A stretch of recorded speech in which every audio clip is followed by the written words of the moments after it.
គណៈបកសង្គ្រោះជាតិយើងរក្សាគោលចំហយើង10ដែរគោលដៅដែលយើងត្រូវទៅនៅដដែលអត់មានផ្លាស់ប្ដូរទេសូមបងប្អូនប្រជាពលរដ្ឋដែលកំពុងតែស្ដាប់ខ្ញុំកុំមានការបន្ទិលសង្ស័យកុំមានការលឿនឆ្ងល់ដោយបងប្អូនឃើញយើងបត់បែយុទ្ធវិធីរបស់យើងគោលដៅយើងនៅដដែលយុទ្ធវិធីគឺផ្លូវរបៀបដែលយើងដើរឆ្ពោះទៅគោលដៅរបស់យើងសូមជម្រាបថារំលឹកម្ដងទៀតថាយើងដើរផ្លូវអហិង្សា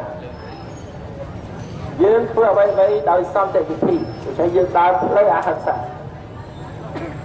ផ្លូវនេះជាផ្លូវដែលមានប្រសិទ្ធភាពខ្លាំងក្លាលើសលប់អញ្ចឹងហើយបានពួកជនផ្ដាច់ការរារាំងយើងដាក់អន្ទាក់ឲ្យយើ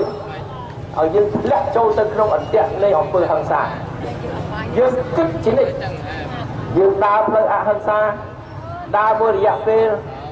ចាប់ពីគេដាក់អន្ទាក់គេបង្កើតអំពើហិង្សាយើងអត់ទៅធ្លាក់ក្នុងអន្ទាក់ឆ្លើយតបអំពើហិង្សាដោយប្រើអំពើហិង្សាខ្លួនយើងអត់តែយើងបត់យើងគិតភ្លាមឃើញអំពើហិង្សាកន្លែងណាយើងគេអន្ទាក់របស់ជនផ្ដាច់ការយើងគិតយើងជៀសភ្លាមយើងទៅរកផ្លូវមួយទៀតសុខចិត្តវៀងបន្តិចសុខចិត្តជូរបន្តិចដល់ឃើញយើងដើរផ្លូវថ្មីដើរបានសុខដើរដោយឈាមទៅមុខជានិច្ចបានជនផ្ដាច់ការដាក់អន្ទាក់យើងមួយទៀតបង្កើតអំពើហិង្សាមួយកន្លែងទៀតយើងគិតទៀតយើងបត់ទៀតបត់ជៀសអំពើហិង្សាអត់ចូលក្នុងអន្ទាក់អំពើហិង្សាដើរទៀតវៀងបន្តិចប៉ុន្តែឆ្ពោះទៅគោលដៅរបស់យើងដើរមួយរយៈពេលទៀតគេដាក់អន្ទាក់ទៀតគេបង្កើតឲ្យទូអំពើហិង្សាមួយទៀតយើងគិតទៀតវាបន្តិចពោះទៅរកគោលដៅរបស់យើងនឹងហើយជាយុទ្ធវិធីរបស់គណៈបក្សសង្គ្រោះជាតិ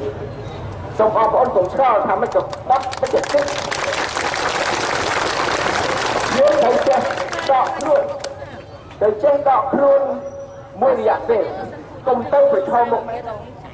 គ្រោះថ្នាក់អត់ប្រយោជន៍គ្រោះថ្នាក់បានឃើញគាត់ទេអត់ចូលធ្វើឲ្យបាត់បង់ជីវិតគណៈបក្សសង្គ្រោះជាតិសូមប្រកាសថាយើងជាអ្នកទទួលខុសត្រូវគឺយើងនឹងនាំប្រទេសកម្ពុជាឆ្ពោះទៅរកលទ្ធិប្រជាធិបតេយ្យដោយគ្មានការបង្ហូរឈាមរវាងខ្មែរនិងខ្មែរ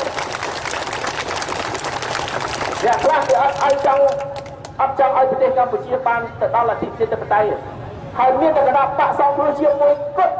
ដែលអាចហើយដែលនឹងនាំប្រទេសកម្ពុជាទៅដល់លទ្ធិប្រជាធិបតេយ្យគេដាក់អន្តរយើងច្រើនកន្លែងគ្រប់ពេលវេលាតែយើងគិតជានិច្ចដោយម្សិលមិញនៅជាមានប្រជាធិបតេយ្យអន្តរយើងពីចូលមកវាយយើងឲ្យយើងតដៃតែបន្តិចឬមួយអង្គុយអត់ព្រមទៅណាក៏គេអូសគេវាយតែខ្ញុំបានបញ្ជាជាមួយលោកគុំសថា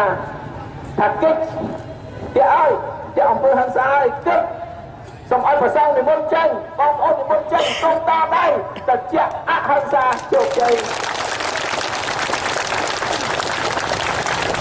ដូច្នេះសូមបងប្អូនទាំងអស់យល់ហើយទុកចិត្តគណៈបក្សសង្គ្រោះជាតិដែលជាគណៈបកមានស្មារតីទទួលខុសត្រូវប្រកាន់ខ្ជាប់នៅធម៌អហិង្សាជានិច្ចធម៌អហិង្សានេះហើយយុទ្ធសាស្ត្រនិងយុទ្ធវិធីអហិង្សានេះហើយដែលនឹងនាំមកនៅជ័យជំនះឲ្យអ្នកប្រជាធិបតេយ្យឲ្យខ្មែរអ្នកស្នេហាជាតិគឺនាំមកនៅលទ្ធិប្រជាធិបតេយ្យពិតប្រាកដជូនប្រទេសកម្ពុជាក្នុងពេលខាងតាមនេះជាមិនខានហើយយើងអត់ខ្លាចអីទេវត្តមានគុំសុខាសំរងស៊ីនៅទីនេះបង្ហាញថាយើងអត់ខ្លាចយើងអត់ភ័យភ័យយើងអត់មានការព្រួយបារម្ភអ្វីទៅសោះដោយសារយើងអត់មានធ្វើអីខុសមិនអាចមួយបង្កាច់យើងបានទេពីព្រោះយើងអត់ធ្វើអីខុសបានទេអត់ធ្វើអីខុសចំហគឺអ្នកដែលសម្លាប់គេទេតែមានកំ កំហុសអ្នកដែលប្រងអំពើហិង្សាទេដែលមានកំហុសអ្នកដែលមួយបកាច់គេទេដែលមានកំហុសតែយើងអត់មានកំហុស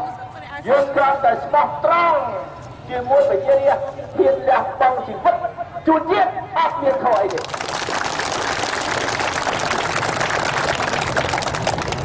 សូមបងប្អូនទាំងអស់ខ្ញុំសូមជម្រាបឱកាសនេះខ្ញុំសូមអំពាវនាវក្នុងនាមគណៈបកសង្គ្រោះជាតិសូមឲ្យបងប្អូនអ្នកស្រឡាញ់អ្នកស្រឡាញ់តែជាតិបតៃហើយអ្នកស្រឡាញ់ជាតិទាំងអស់សូមរក្សានៅភាពស្ងប់ស្ងាត់ស្ងៀមអត់ធ្មត់ហើយជាដូចខ្ញុំនិយាយបាញ់មិញជាគិតពីរាល់អន្ទាក់គឺការញុះញង់ឲ្យយើងចូលទៅក្នុងអំពើហិង្សាគិតហើយមកប្រមូលកម្លាំងគឺកម្លាំងចិត្តកម្លាំងបញ្ញារបស់យើង